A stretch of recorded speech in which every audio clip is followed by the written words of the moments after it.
Lese kan long kalat ka kabu ka babiang por bha shi ki samla ha kane ka jok hadin bakila yo jing hikai na way na kinong hikai ubatebet bat syampang wat la kat tu kat nengut kinong shong shnong ha ka jela kila shakta ha ka jingpang yabet ka bashir kai ka blatip kum ka HIV AIDS ya ketika rensan ai jing hikai la pelong da ka Idu Well Mission Society Sning Ribhoi District kabala senrop lang ban kershan ya ka rensan jing hikai da ka Balawan College Sning bat kumju ka Social Service Center Shillong Archdiocese ha ka bakila wanra ya uba Anthony Imyong director ka Manpha Foundation Shillong ubala ai bon teli ki sembo jing hikai halor kumno ban yada ban pendu ya ka jing sapriang ka te ka jingpang bat ula syem ya ka benta ban keren halor ka phang looking after drugs addict, sex workers and people living with HIV.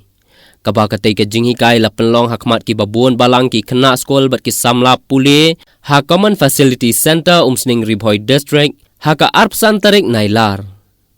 La sakilang hakatay ka rensan ay jing hikai da ka jingdon lang Father Pius Shadam, Director Idu Well Mission Society Social Service Center Shillong Archdiocese, uba Julius Kurba Vice Principal Balawan College, nalor kidkhot ka Social Service Center Shillong Archdiocese, bat ka Idu Well Mission Society Sning Ribhoi District.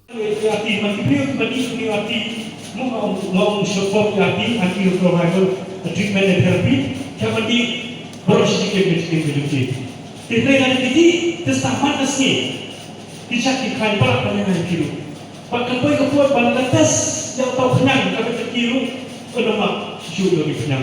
Mat, chances sikit mat transmit sikit lagi kalau beres. Kalau tuan terbalas suppress dulu. Itu kita wajib budi, nak suppress dulu. Mat kata chances mat transmit sikit lagi mat kalau beres. Okey, tak kena yo.